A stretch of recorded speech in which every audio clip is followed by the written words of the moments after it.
Washington, D.C. is probably the most significant city in the world. It's a world that's built for Satan.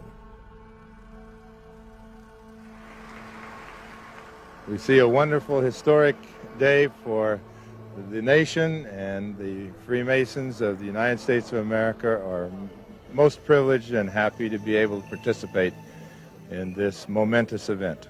We are beginning our day, as we do in Freemasonry, with the thought of God. In order to be a Freemason, one must not belong to any particular religion, but he must believe in a supreme being in some form. Senator Thurman,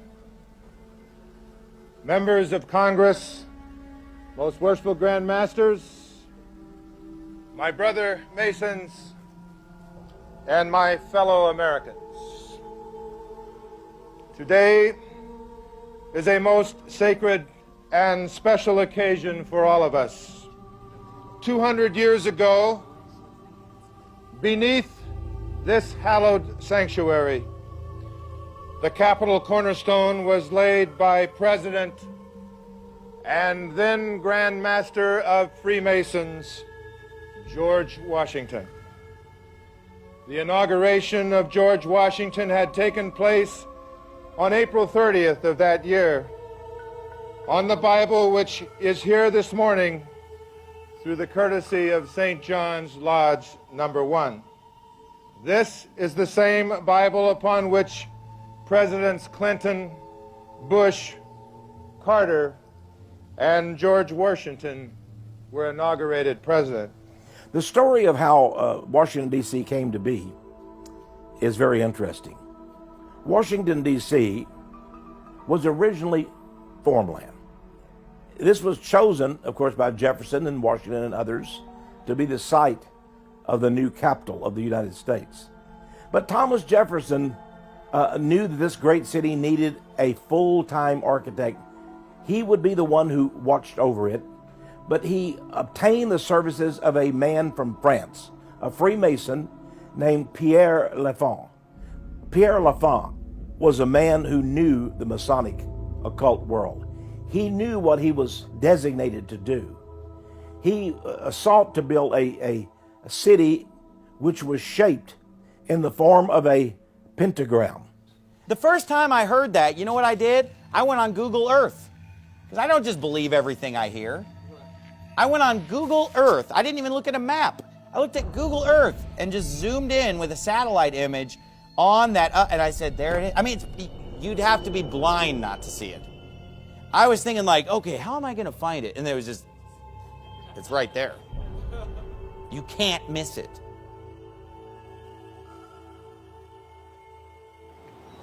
The United States of America has historically been a Christian nation in the sense that most of the people who live here have claimed the name of Jesus Christ. But when it comes to our government, when it comes to our leaders, it's a completely different story. They are not Christian at all. All you have to do is just walk around Washington, D.C. The city of Washington, D.C. is loaded with images and idols and obelisks, satanic symbols and stuff like that. Of course, the whole world knows the name Washington, D.C. What does it mean? Well, of course, it's named after George Washington, the general who defeated the English in the American Revolution. Washington, D.C. But there's a D.C., a District of Columbia, after the name of Washington. What is the District of Columbia? You know, a lot of people have seen Columbia pictures.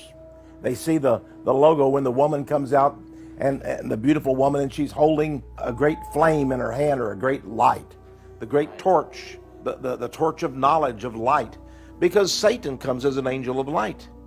That's his light. She's his goddess, and she's holding up that light. But why would the District of Columbus be called that? Why not the District of Christ? You know, Yeah, it's the District of Columbia, a false goddess. There you go, a false goddess. It's just a totally pagan place. Everywhere you turn is paganism. That's right. Then go to the individual state capitals, and you'll find the same idolatry. I remember as a child touring the state capital in Sacramento, California, and seeing the seal of the great state of California, which is Athena. And here's a statue of Athena. And here's another statue of Athena. And look at the capitals of the states themselves. In fact, even the symbol of our nation is a graven image. Because the Statue of Liberty is a graven image by anybody's definition. It is a carved image of man. Now you say, well, it's a woman. But here's the thing. It's a man that's dressed up as a woman. I'm not kidding. You think I'm kidding, but I'm not. See, Lady Liberty is actually patterned after the Greek god Prometheus. That god right there is the light bearer, or Lucifer even. The one who brings the light, who is the one who supposedly among the gods brought down knowledge, right? How, like sort of like the knowledge of good and evil, perhaps. Like, hey, eat of that tree and you'll be like gods. He, Prometheus, was the one who did that. And that is a replica of Prometheus. They're all idols of Satan. That's what we have in Washington, D.C. They're beautiful. Oh, yes, they're beautiful. They're lovely. They're made of stone. But they are of the devil. There's a famous book published by Freemasonry in Washington, D.C. It's entitled 10,000 Famous Freemasons. That's the title of it. 10,000 Famous Freemasons. It's a great reference book. You'll find the names of astonishing people there. In fact, it seems that at least 14 U.S. presidents have been Freemasons. Some 35 Supreme Court judges have been Freemasons. And the numbers of governors and generals and senators and congressmen are innumerable. Laying the cornerstones of buildings which serve mankind is one of the world's most ancient customs. The cornerstones of the present